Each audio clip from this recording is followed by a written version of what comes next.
Nous sommes à vendredi 9 février 2024 et c'est l'heure du tribunal de l'actualité sur les antennes de vos médias leaders, auditeurs et auditrices de la radio WattFM sur la fréquence 100.7, téléspectateurs et téléspectatrices de Twi TV au numéro 264 sur le bouquet Canal Plus et sur la fréquence TNT de multiplex. Mesdames et messieurs, bonjour et bienvenue à la 5e audience du tribunal de l'actualité pour cette semaine.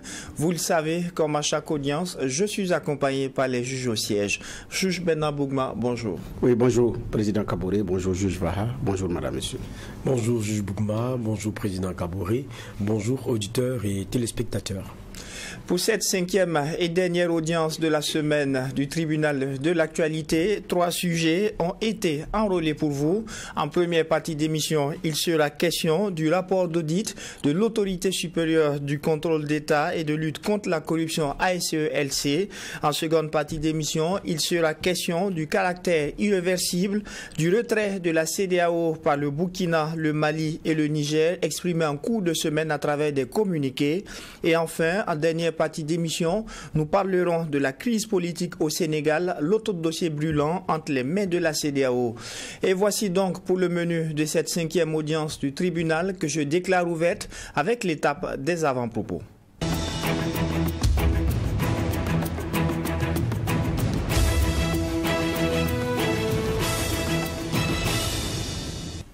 Juge Benna Bougma, nous sommes vendredi. Qu'est-ce qui retient votre attention pour cette audience du tribunal? Merci. Ce qui retient notre attention, c'est que c'est aujourd'hui, vendredi, qu'il y aura le déchargement, en tout cas, de la cargaison de charbon fin au niveau de Kosodo pour le traitement.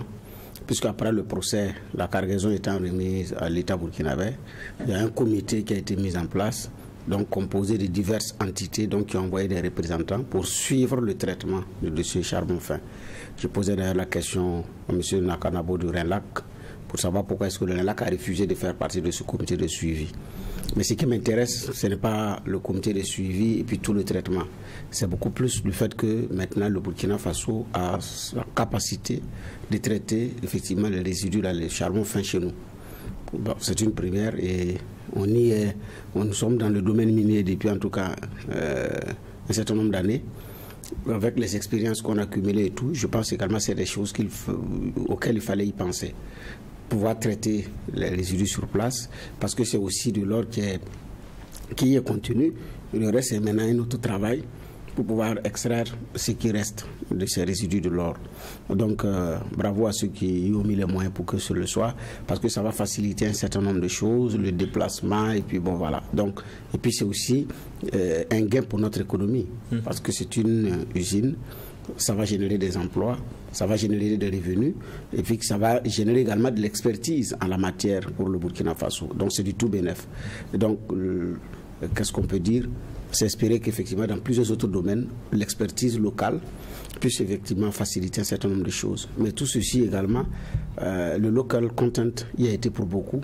L'initiative que Bachir Ismaël avait prise quand il était au ministère, de également faciliter un certain nombre de services que des Burkinabés qui ont l'expertise puissent également avoir accès à partir d'un certain nombre de choses qui sont contenues dans cette loi qu'on appelle le local content, donc le contenu local.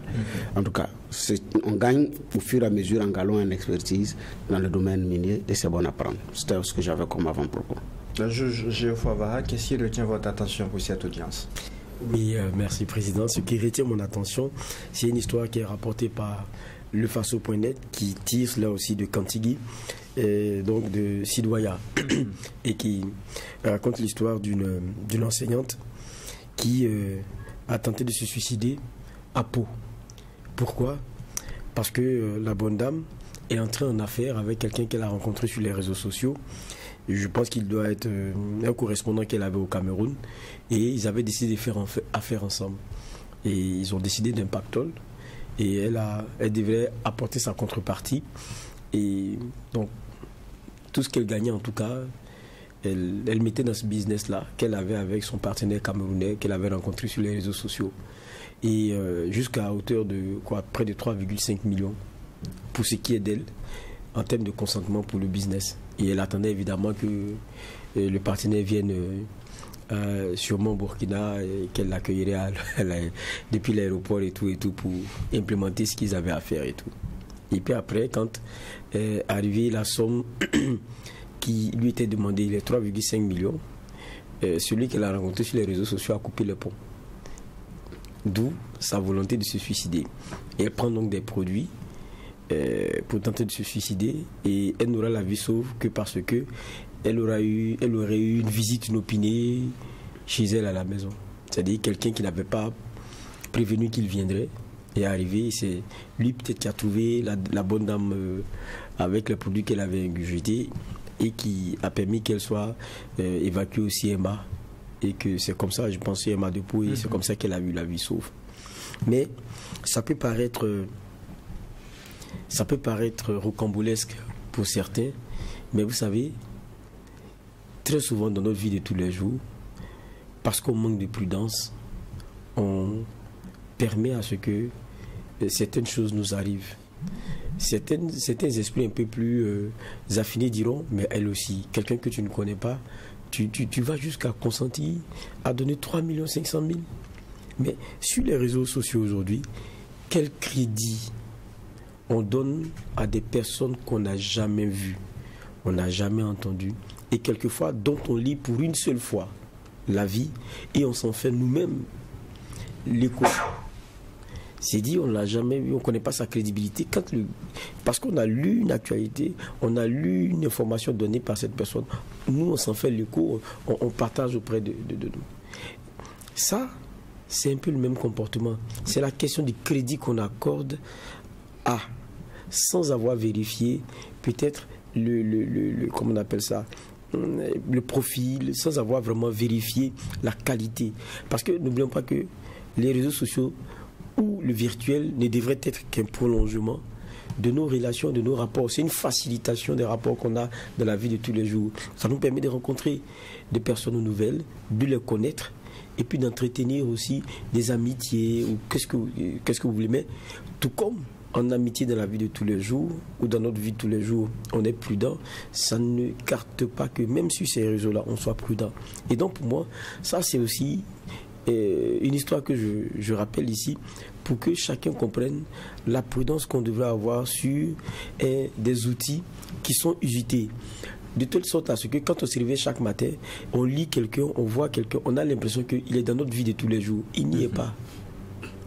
Peut-être que vous pensez parler à un homme, mais c'est une femme vous parlez. Vous pensez parler à une femme, c'est un homme vous parlez. Vous pensez parler à un adulte, c'est un enfant vous parlez. C'est ça la réalité. Donc il faut être très prudent. Il faut être très prudent. Aller jusqu'à vouloir sceller des affaires sans prendre la pleine mesure de qui et de connaître qui et avec qui on va. C'est très très difficile et c'est très risqué. Tout comme dans le domaine de l'information dans lequel nous sommes aujourd'hui, se permettre, parce qu'on lit quelqu'un 2-3 jours, il dit 2-3 choses qui tombent pile poil. Donc, pour le reste, on s'en fait nous-mêmes l'écho. Non, ce n'est pas comme ça que ça fonctionne. Donc, il faut faire attention. Il faut faire beaucoup attention. Heureusement que cette dame-là, elle a eu cette visite inopinée qui a permis de sauver sa vie. Mais demain, comprenez, vous allez penser que ça n'arrive qu'à des esprits faibles. Il y en a beaucoup qui sont victimes, mais qui s'asseyent, qui n'osent pas parler. Vous lui demandez, mais aujourd'hui, là, c'est bizarre, là. Il ne te dira pas pourquoi. Parce qu'il s'est fait arnaquer, mais il n'ose même pas expliquer parce que c'est... Après, vous vous rendez compte que vous avez été tellement idiot que c'est difficile de partager votre histoire à quelqu'un. Donc, c'est la petite histoire que je voulais partager. Faisons attention, faisons beaucoup attention. Merci à vous, messieurs les juges, pour ces avant-propos. L'Autorité supérieure de contrôle d'État et de lutte contre la corruption, ASELC, a livré son rapport d'audit 2022.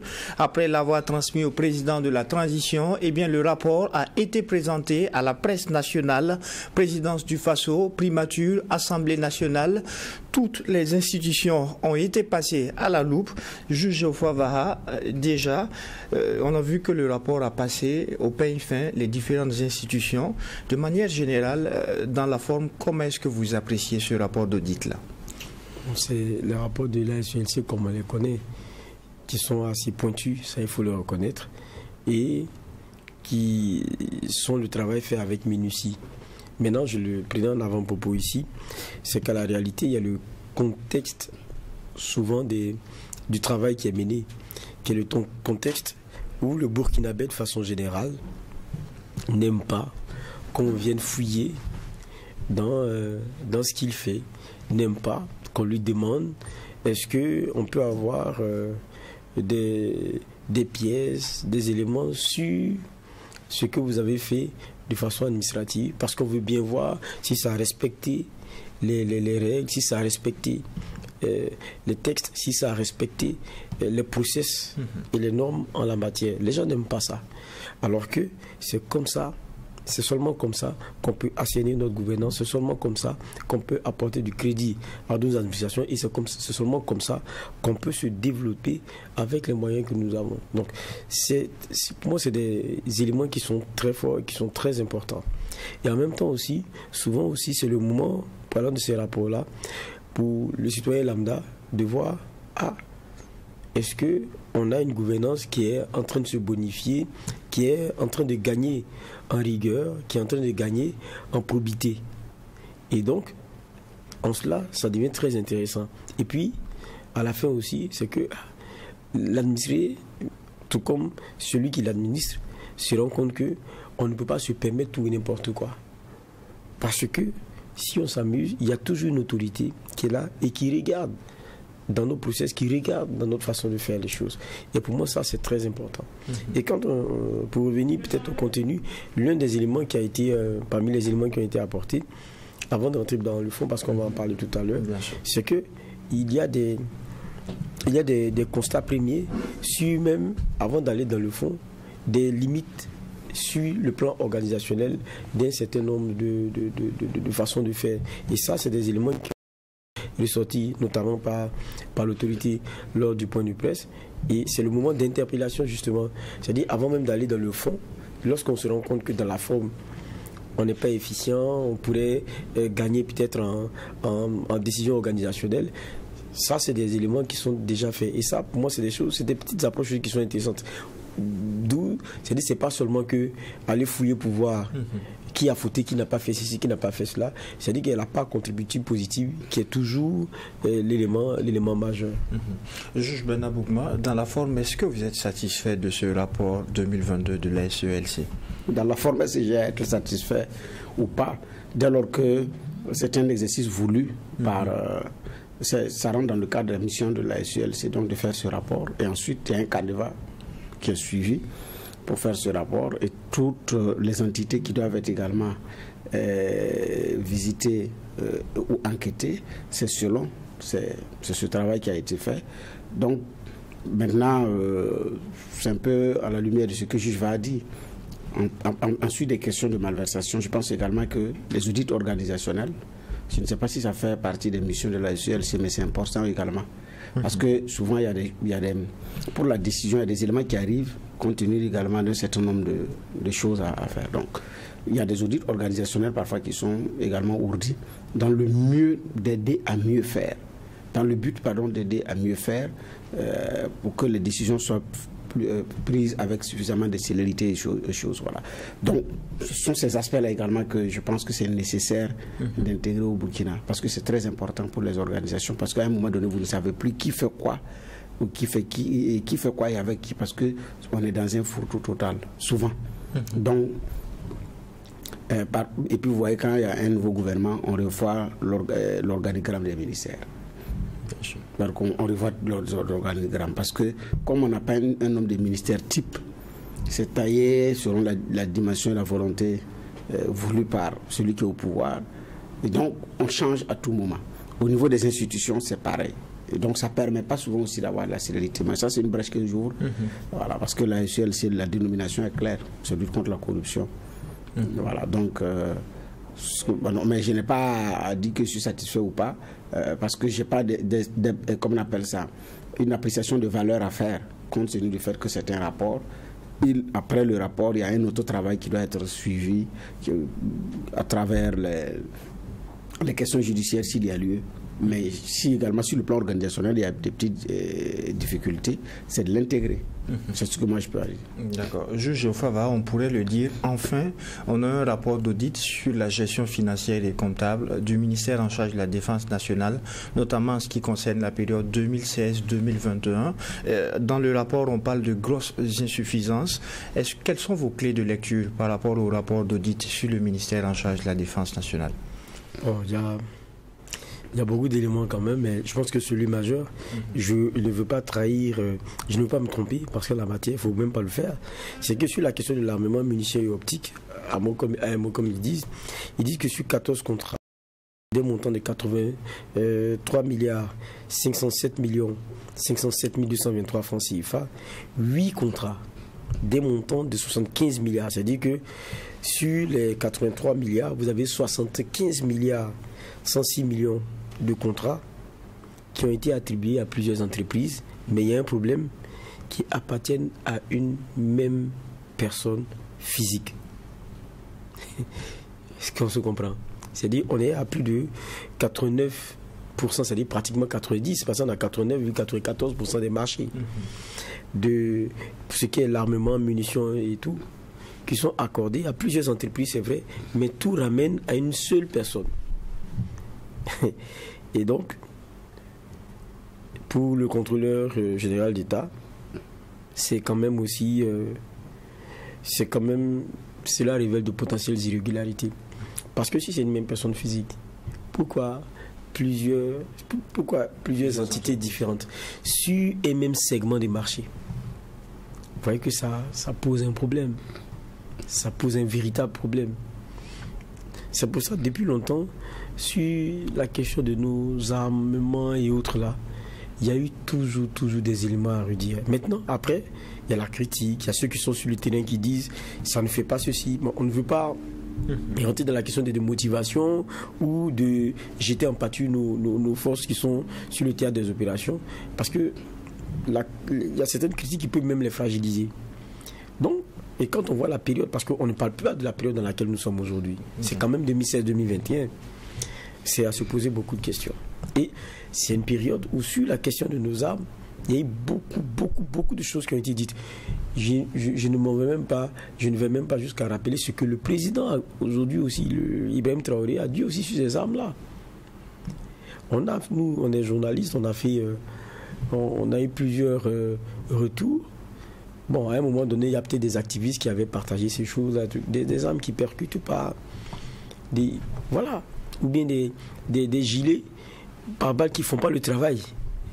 Quand on dit gilet pare-balles, c'est pour arrêter des balles qui ne font pas le travail. Il y a beaucoup d'éléments comme ça. Mais comment on peut comprendre que vous pouvez avoir 90% de votre marché d'armement et tout ça qui reviennent à une seule et même personne, mais via des entités différentes. Donc ça veut dire qu'il y a quelque chose qui est organisé qui ne dit pas son nom. Et c'est difficile que on me dise que ceux qui octroient les marchés n'y voient pas. Donc ça veut dire qu'il y avait quand même beaucoup à redire. Et bon, par exemple, c'est l'un des éléments forts dans le point notamment qui est fait par la SULC. Ils disent ça peut révéler, en tout cas, des éléments en tout cas qui ne sont pas assez intéressants, mais il faut dire clairement c'est bizarre. C'est quand même assez bizarre ça. C'est gros, surtout dans un pays qui a le problème majeur de l'insécurité, un pays qui a le problème majeur de l'armement, qu'on se retrouve à aujourd'hui à partager une information pareille. Ça veut dire qu'on a été dans des gestions de la guerre qui n'étaient pas bien, qui n'étaient pas du tout bien. Et on comprend pourquoi les Burkinabés avant quand ils entendaient parler de quoi ton, vous avez dit que les gens venaient, vous allez ajouter, ils n'étaient pas prêts à y aller parce qu'eux-mêmes ils voyaient que l'affaire n'était pas bien gérée. Alors que c'est le gage d'abord à donner pour qu'il y ait une saine émulation autour, il y ait une saine adhésion. Tant que vous ne donnez pas ce gage-là, ça sera toujours problématique. Et donc ça veut dire que sur cette période-là, il faut bien regarder. Alors, juge Bernard Bougma, il y a eu beaucoup de critiques par rapport à ce rapport qui était très attendu.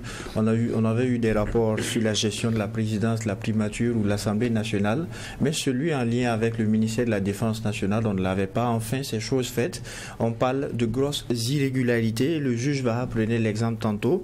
Sur 14 contrats d'une valeur de plus de 83 milliards de francs CFA, on se retrouve avec 8 contrats d'une valeur de plus de 75 milliards de francs CFA attribués à plusieurs entreprises, mais appartenant à une même personne physique.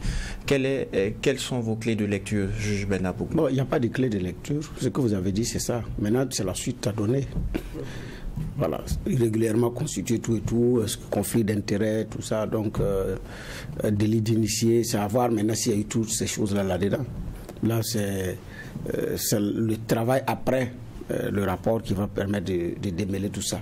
Effectivement, l'enquête permet de sortir des éléments d'irrégularité, des éléments constatés qui ne sont pas normaux, mais maintenant, après, il faut démêler tout ça. Et donc, il y a le travail après.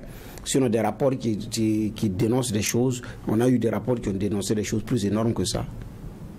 On a rangé où? Il y a combien de dossiers de crimes économiques en instance qui n'ont pas bougé, qui n'ont pas été choses. Il y en a qui ont même été accusés à tort, ça n'a pas été vidé. Donc, c'est bon que le rapport nous dise tout ça. C'est bon de nous dire tout ça, mais c'est mieux d'aller de l'avant. Dans le cadre de la lutte contre la corruption, ce n'est pas la publication des rapports annuels qui va régler le problème. Jamais. C'est la suite qui va être réservée à ces rapports annuels-là. C'est ça qui va être déterminant. Sinon, le reste là, c'est un travail normal de la SELC. Pour vous, jusqu'à présent, les rapports se suivent et se ressemblent? Oui, les rapports, puisque ça dénonce des malversations. Ça dénonce des malversations, c'est des DG qui sont épinglés, c'est des ministres qui sont épinglés, c'est des irrégularités, c'est une utilisation abusive ou indue, c'est des conflits d'intérêts. Ce sont les mêmes éléments qui ressortent. Maintenant, c'est l'après, quoi. C'est pourquoi je suis... en fait, je ne suis pas très emballé par ce qui est dans le rapport. Oui, il y a un effet pim, mais si ça ne change pas... Sauf que c'est maintenant, dans le contexte sécuritaire, qu'on a un rapport au niveau de l'armée. Non.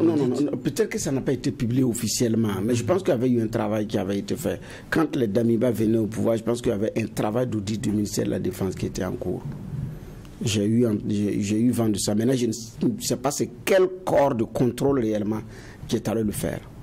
Mais il y a un travail qui était en train de... Et des irrégularités avaient été également détectées.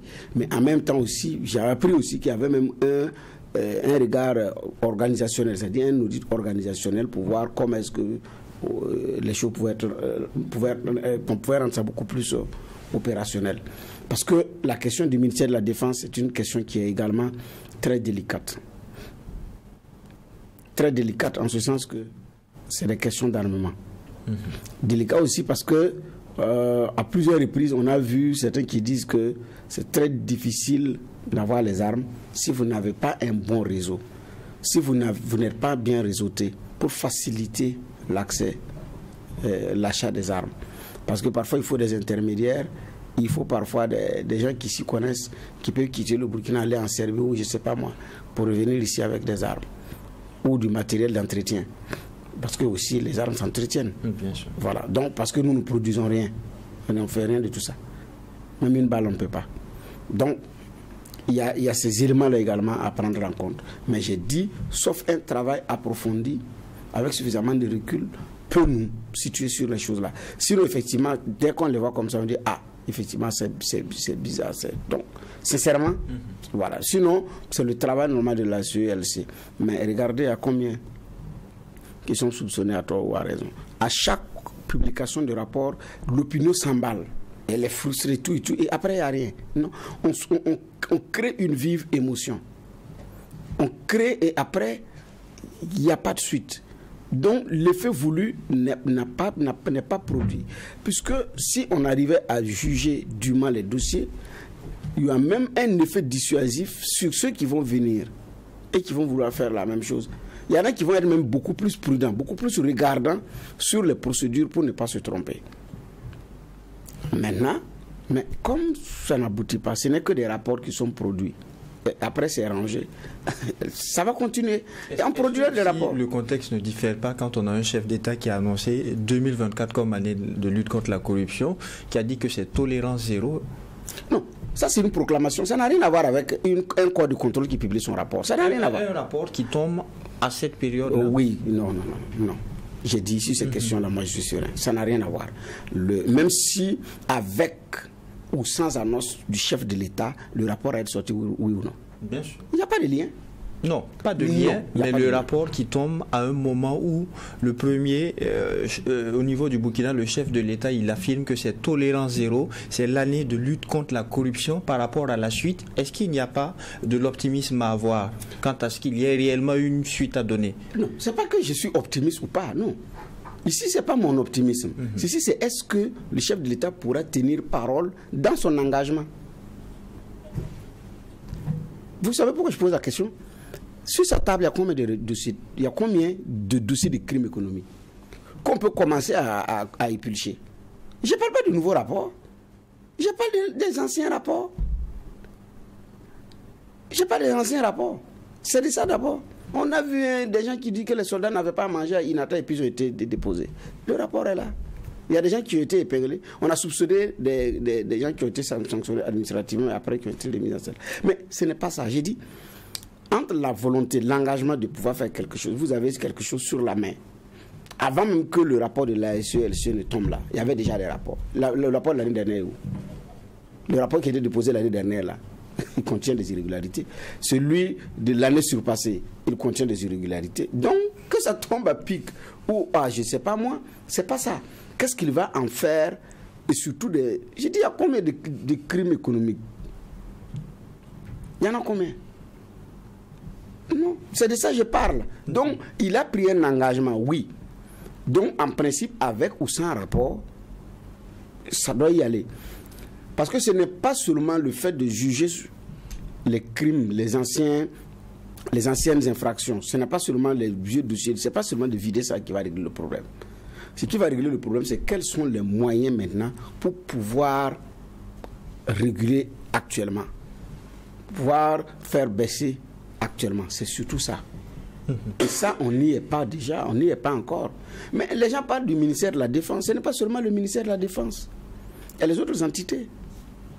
Puisque la SELC n'audite pas que les ministères. Bien sûr. Elle n'audite pas que les ministères. Elle audite également les autres institutions, les autres directions et tout et tout. Il y a un état-major général des armées, non? Là, il gère de l'argent. Il gère du carburant, il gère... Non, en fait, ce n'est pas seulement le ministère, mais ce n'est que l'entité politique. C'est comme si vous auditez le ministère du Commerce, vous auditez le ministère de la Jeunesse, mais les structures attachées où il y a parfois même beaucoup plus d'argent. Parce qu'il y a des ministères qui ont des entités où il y a plus d'argent là-bas, parce qu'il y a beaucoup de partenaires qui mettent de l'argent dans les structures techniques pour déployer de grands projets où il y a beaucoup de malversations et parfois on n'y regarde pas. Donc, ce n'est pas ça seulement. J'ai dit, le rapport est venu pour dire, bon, voilà, monsieur le chef président, vous avez dit, vous prenez l'engagement, voilà un rapport, qu'est-ce que vous allez en faire? Donc, il est tenu au mot. Mais ce n'est pas ça qui va régler le problème. Parce qu'il y a un travail en amont et en aval. Parce que l'année prochaine, à cette heure-là, on serait encore assis en train de parler de choses, comme on appelle ça, d'irrégularités qui ont été commises dans un autre rapport. Donc, ça, c'est un travail qu'on aura tous les jours. On aura chaque année un rapport. On en aura, puisque ça fait partie de ces missions. À la fin de l'année, il y a un rapport qu'il doit être. Et puis, ce n'est pas la SELC seulement. Ceux qui sont régis par une loi organique, bon, le médiateur n'existe plus. Le médiateur dépose son rapport, parce que le médiateur a été supprimé. Comment on appelle ça? Le Conseil économique, le Conseil supérieur de la communication dépose également son rapport. La Cour des comptes dépose son rapport. Et la SELC dépose son rapport. Et puis les autres, chacun va déposer son rapport. Maintenant, qu'est-ce qu'on va en faire? Donc, ça n'a rien à voir forcément avec l'engagement du chef de l'État, puisque c'est l'une des missions normales de la SELC.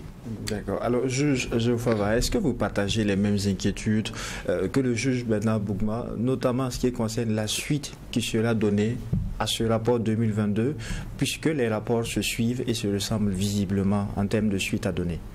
Non, je suis d'accord avec ce que Bernard développe, c'est que il y a une réalité, c'est qu'on a l'habitude de, comment on peut appeler ça, de divulgation émotion. C'est-à-dire que le rapport se limite un peu à ça. Ou, non, je ne dirais pas parce que ce ne serait pas honnête aussi, que ça se limite seulement à ça. Non, il y a des suites qui sont données. Ça, il faut des suites sur le plan juridique, sur le plan judiciaire, pour un certain nombre d'éléments. Il a par exemple, il a parlé des dossiers de crimes économiques qui traînent sur des tables. Oui, traîner, c'est une chose. Parce que là, je ne pense pas que ce soit du ressort de la SELC de faire, de donner la célérité. Il y a une justice qui se saisit du dossier et puis qui, avec les moyens qui sont à sa disposition, et puis évidemment la réalité de la conduite de certaines affaires, fait le travail qu'il faut faire. Mais je crois aussi qu'il faut accepter quelque chose, c'est que le travail que fait la SELC, c'est un travail très important. Parce que si on est dans une administration où on a l'impression de l'impunité qui soit la valeur la plus partagée, ça sera très compliqué. Mais quand on est convaincu que d'une façon ou d'une autre, on aura à rendre compte, je crois que ça déjà, c'est un élément très important. Maintenant, pour moi, dans ce que fait la SELC, ce qu'il faut chercher à comprendre, c'est au-delà, parce que vous disiez que ça arrivait dans un contexte, c'est celui où le président lui-même dit que 2024, ça sera stop à la corruption, la fraude, en tout cas la question de gestion saine sera ce sur quoi il mettra un point d'honneur. Mais ça, c'est un discours. Et ce discours, on l'a toujours eu. Mais est-ce que les choses ont changé? Non. Mais pourquoi est-ce que les choses ne changent pas? Je crois que c'est ça la bonne question aussi à se poser. Il y a des institutions comme par exemple la SELC dont le travail permet d'assainir notre gestion. Mais est-ce qu'on rend la SELC assez forte? Voilà une question. Que ce soit depuis Brigade jusqu'à maintenant, je ne pense pas que les moyens qui sont donnés sont de nature à permettre à la SELC de faire et de jouer pleinement son rôle. Ça doit commencer par ça. Père, son ami Brigade, on l'a reçu ici. Il l'a dit. Le manque de moyens est crucial. Et donc, vous ne pouvez pas demander à une entité pareille qui fait un boulot qui dérange de continuer sur des fonds qui ne suffisent pas. Et alors qu'on sait que la question de l'audit, lorsqu'on va sur certains compartiments, ça demande des expertises. Et ces expertises, il faut les payer. C'est des consultations, il faut le faire. Si vous ne donnez pas les moyens, ça sera compliqué. Quand vous voyez dans le rapport, par exemple, sur la question de la défense, où on parle de l'intendance militaire, qui est l'ordonnateur de la dépense, qui se retrouve dans la direction administrative et financière et qui se retrouve encore dans le contrôle, ça veut dire qu'on fait le constat d'une comment on appelle ça, d'une articulation organisationnelle contre nature. Et ça, par exemple, c'est des éléments qui sont donnés sur la table parce que la SELC fait le constat et fait forcément la recommandation en même temps pour qu'on évite de se retrouver dans une situation pareille. Mais ça, il faut avoir le courage du regard, il faut avoir le courage de l'opinion, il faut avoir le courage de l'analyse. Mais ça ne peut pas prospérer si on ne vous donne pas toute la latitude et les moyens d'aller regarder jusqu'au fond. Et quand je dis les moyens, c'est financier, mais en même temps aussi les moyens de pression pour que... Parce que, je le dis encore, je rappelle que lorsqu'on a reçu sur le contrôleur général d'État, il a dit clairement que sur la question de l'armée, il y a un mur. Donc, dire que 2024, ça sera l'année 2, ça ne doit pas être que des mots. Ça doit être suivi de gestes, ça doit être suivi de décisions dans lesquelles transparaissent les outils, les moyens qui sont donnés pour que, évidemment, ce que vous voulez là puisse se réaliser. Et moi, j'attends de voir les moyens qu'on va donner à la SELC dans son travail. Et puis un certain nombre de corps d'audit et de contrôle. Ça, c'est très important. Parce que quand on dit qu'on ne va pas laisser faire un certain nombre d'éléments, c'est qu'on donne les moyens. Et même là, la justice aussi. Parce que même cette justice-là, vous savez, pour bloquer les dossiers, c'est pas compliqué. Parce que si vous donnez les moyens, les juges ne vont pas se bousculer. Pas le moyen aux juges, mais le moyen à l'affaire de se faire. On a parlé, ne serait-ce que hier, de l'affaire Charbon-Fin. La plupart des analyses, là, ça a été supporté par qui quand on disait? C'est c'est même l'entreprise qui est mise en cause, à plus d'1 milliard en gros. Mais, c'est-à-dire que si sur ces questions, l'État ne fait pas tout ce qu'il faut, ça sera compliqué. Si on ne donne pas les moyens à la justice de faire son travail, on va s'asseoir pour dire qu'il y a des lenteurs. Il y a des lenteurs alors que vous-même vous savez que vous n'avez pas donné tout ce qu'il faut pour que vérité luise. Il y a un problème. Alors, on termine par la juge Benna Bougma. C'est un autre aspect que le juge Geoffroy va relever.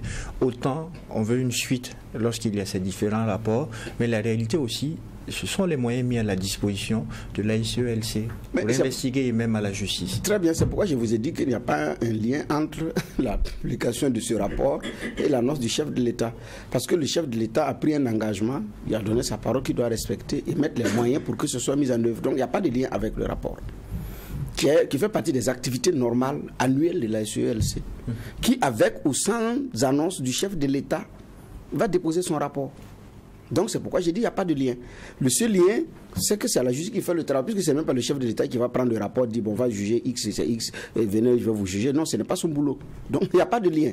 Lui, c'est comment il fait en sorte que la parole donnée, l'engagement qui a été pris puisse être respecté. Ça, c'est là que nous effectivement, nous attendons de voir. Mais la SELC même doit s'élargir par le recrutement. Regardez, depuis le départ du contrôleur en chef, on a fait combien de temps avant d'avoir un nouveau... la procédure n'est pas encore terminée. 2. En 2022, il y a eu un recrutement. Ces derniers viennent d'être appelés il n'y a pas longtemps. En 2023, il y a eu un recrutement. Dans le premier trimestre, je pense. Jusqu'à présent, ces personnes n'ont pas encore pris fonction. Elles ne savent même pas si on va les appeler. Peut-être que ça a été fait ces derniers jours, mais ce n'est pas fait. Alors que, d'un point de vue organisation, la SELC a besoin non seulement de ressources financières, matérielles, mais humaines. Ça traîne. Il y a une expertise à avoir pour les enquêtes. Effectivement, le juge Val a bien fait de le rappeler. Le regretté Luc Marius Ibriga ici dit, mais 2015, vous déposez le rapport parce que vous avez soupçonné qu'il y a des gens qui ont des biens hors du Burkina. Il faut approfondir l'enquête. Quand la facture a été déposée, les autorités de la transition ont dit, bon, écoutez, nous, on a d'autres priorités, ça, là, on ne peut pas financer. C'est lourd. Ça demande de l'argent, puisqu'il faut dépêcher quelqu'un qui va aller, et parfois, il faut demander même une expertise qu'on n'a pas au Burkina. Ou bien vous avez des gens qui sont mieux réseautés dans ce domaine-là. Après, il faut faire également à des experts dans le domaine digital pour pouvoir sortir un travail qui soit inattaquable devant un juge. Ça demande de la ressource humaine, de la finance et des hommes. Donc, même au plan local, pour ne pas répéter ce que le juge va dire, c'est la même chose. Si le juge n'a pas de moyens conséquents pour approfondir ses enquêtes et tout, il prend, il dépose, il va faire quoi? Il ne peut pas. Donc, l'affirmation seule ne suffit pas. Il faut mettre la ressource pour que les rapports ne continuent pas d'occuper les placards pour rien. Sinon, à ce rythme-là, ça va être... on va se poser la question, mais pourquoi est-ce qu'on publie chaque année des rapports si on n'arrive pas effectivement à les instruire? Il y en a qui sont déjà instruits, voilà, mais la procédure également sur le plan judiciaire est longue, mais il va falloir doter conséquemment l'ASE de moyens pour pouvoir le faire. Demander à d'autres corps de contrôle quels sont les moyens qu'on leur donne pour pouvoir conséquemment faire le travail. Et nous allons passer au second sujet retenu pour cette audience du tribunal de l'actualité. Le Mali, le Burkina et le Niger ont rappelé en cours de semaine à travers des communiqués du gouvernement le caractère irréversible de leur retrait de la CEDEAO. Ces pays ne se sentent plus liés aux contraintes de délai prévues à l'article 91 de l'instance sous-régionale. Juge Geoffroy Vaha, quelle analyse? Bon. Je pense que ça, c'est comment on peut appeler ça, c'est un argumentaire qui nous a été donc posé dans le communiqué.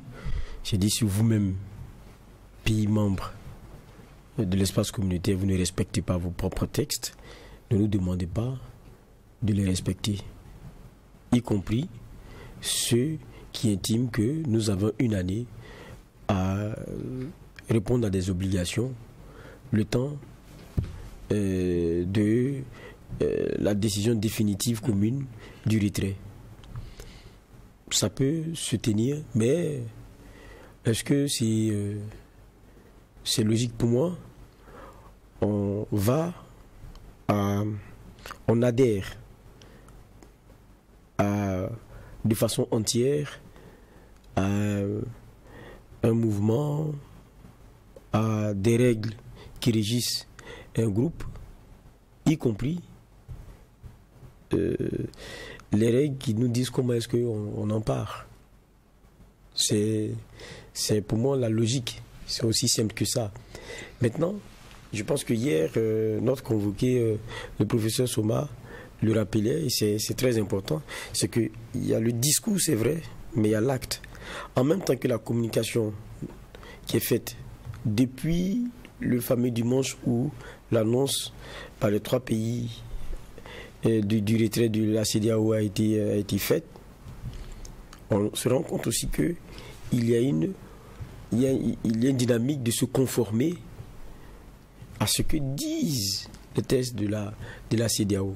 Sinon, si de rupture brutale, sans tenir compte des exigences quelconques de la CEDEAO devraient se faire, je ne pense même pas que ces pays-là allaient, je ne sais pas moi, se mettre dans l'obligation de faire une lettre, de notifier à la CEDEAO leur retrait.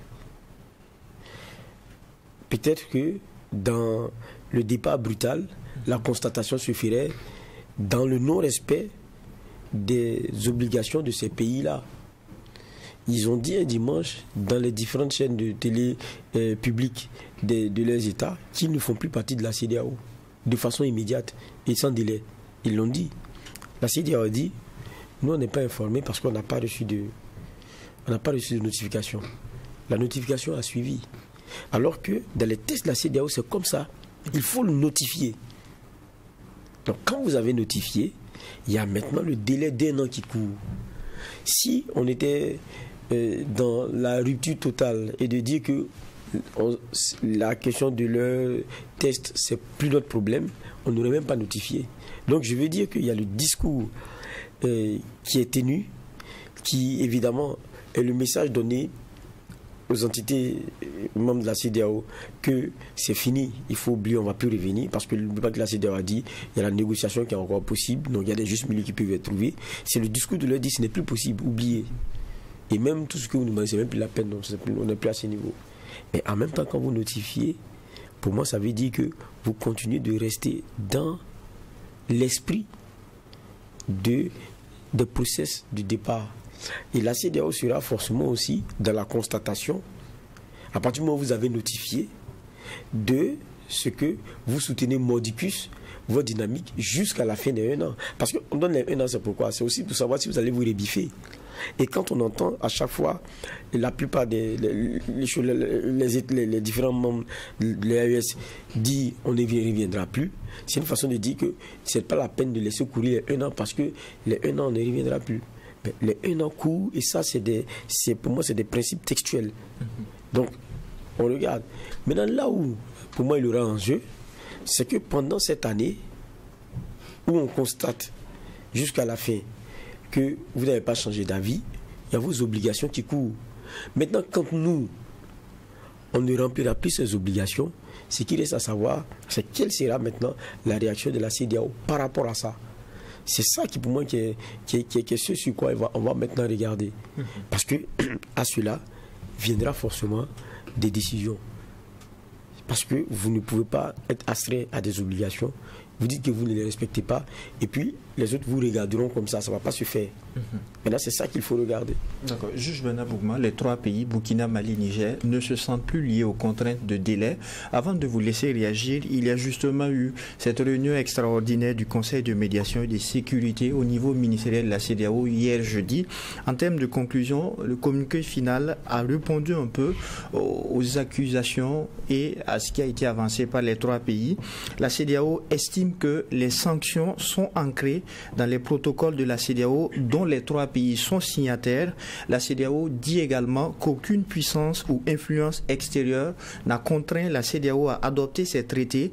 Elle estime également n'avoir pas abandonné la vision des pères fondateurs. Elle dit plutôt avoir approfondi l'intégration et la solidarité régionale. Oui, c'est normal. Elle va dire quoi d'autre?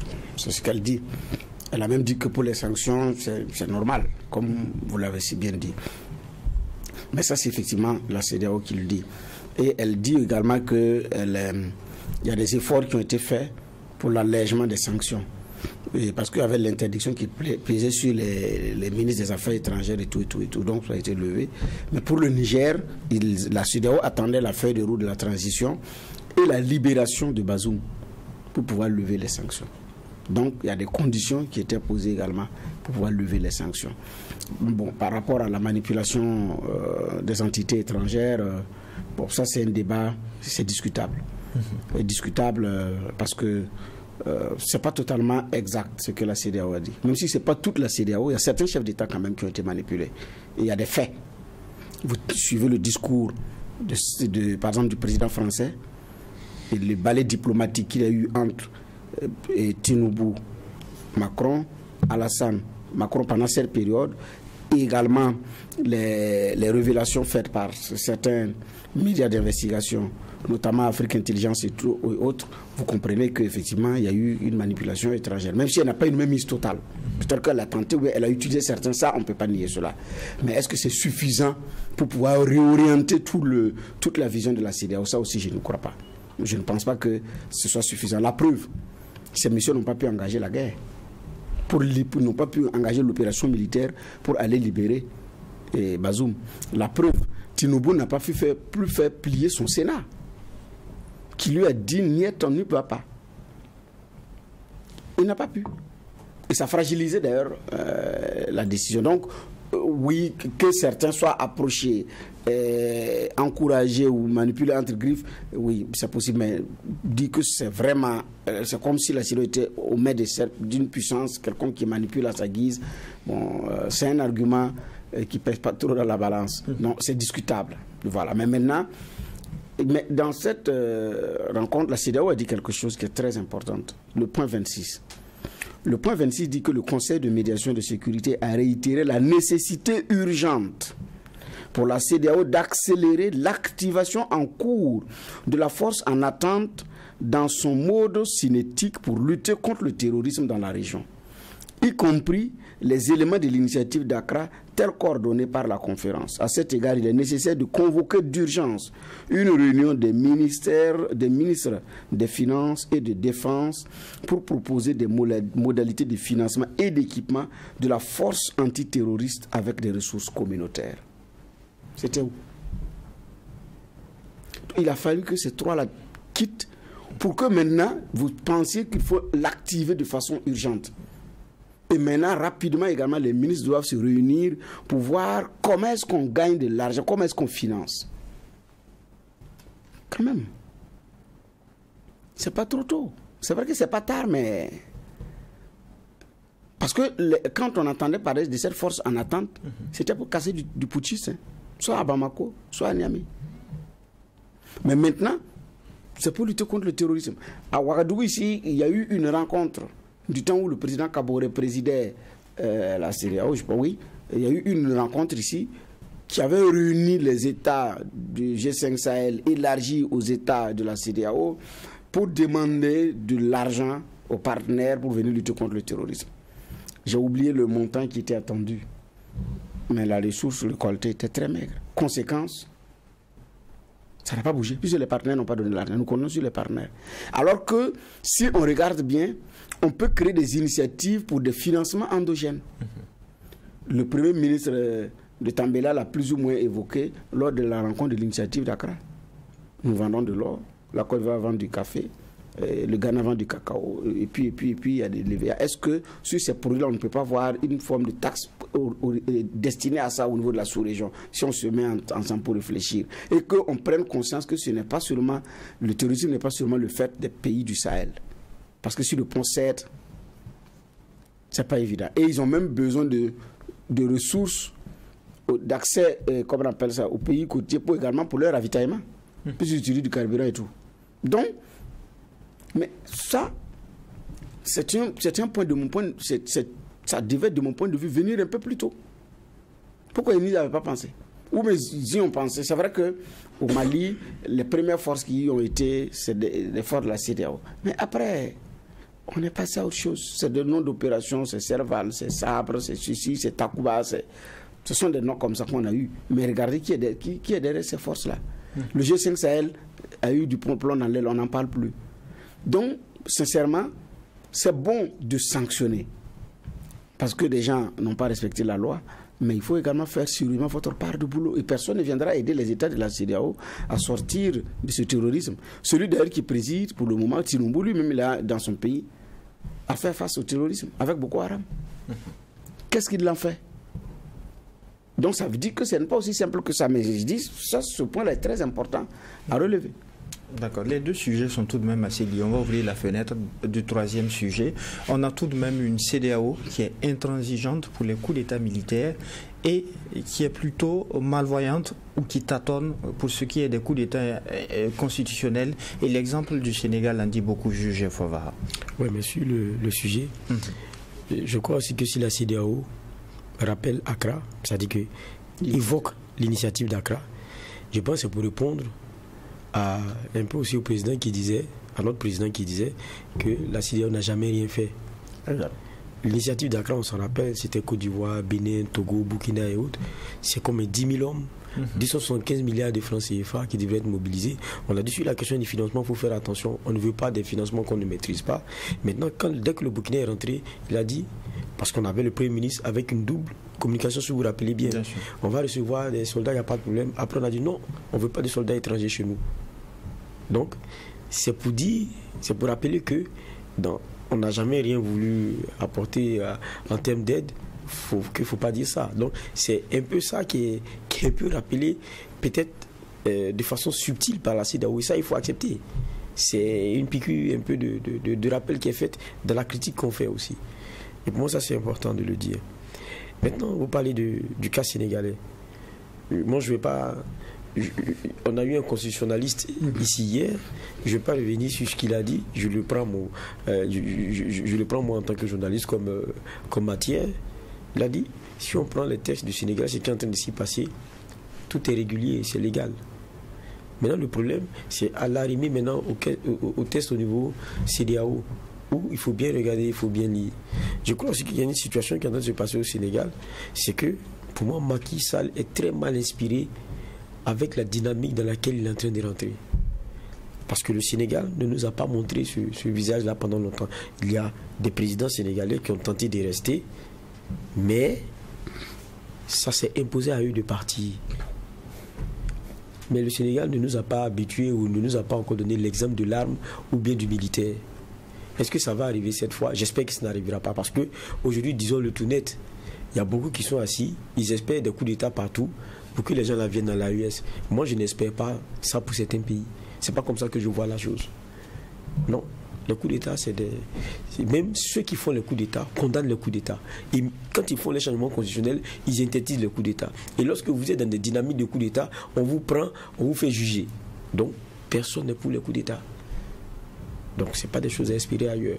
Et maintenant, il y a Macky Sall qui joue un jeu qui est très, très, très dangereux. Maintenant, j'espère que le peuple sénégalais, comme il l'a toujours été, a affirmé sa position, pourra le faire, que ce soit dans la rue ou d'une certaine façon, mais de sorte à ce que Macky Sall, tout comme il a été obligé de reconnaître qu'il ne pourra pas candidater, qu'il comprenne aussi qu'il ne pourra pas continuer avec justement au forceps à se donner des mois en Suze. Ça, je crois que c'est ce qu'il faut souhaiter. Et que le Sénégal continue de rester cet exemple qu'on a. Et très, très tôt, les gens font souvent le procès en même temps de la démocratie. Moi, je pense qu'il ne faut pas confondre les pseudo-démocrates et la démocratie. Vous voulez faire le procès de la démocratie, faites ce procès-là dans son entièreté avec les pays où ça marche. Parce que, je le dis encore, c'est comme un médicament qui vous est donné avec une posologie. Si vous ne respectez pas la posologie, ne dites pas que c'est le médicament qui ne marche pas. C'est vous-même le problème. Et le problème de la démocratie, sous nos cieux, c'est ça. On connaît la posologie, personne ne respecte la posologie.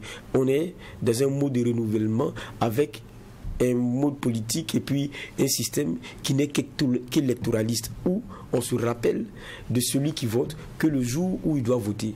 Et après, lorsqu'on doit l'administrer, on doit gérer l'État, on l'oublie. C'est ça qui est le problème chez nous. D'accord, on est en train de déborder, je vous permets de réagir très rapidement, juge Boukma, avec l'exemple du Sénégal. Est-ce que la CEDEAO est impuissante face au coup d'État constitutionnel? Personnellement, je m'attends à un sommet extraordinaire sur le cas du Sénégal. Soit à l'issue d'un sommet de la CEDEAO qu'il faut enrouler, mais c'est très préoccupant parce que, effectivement, le Macky Sall n'a pas respecté les dispositions à la matière.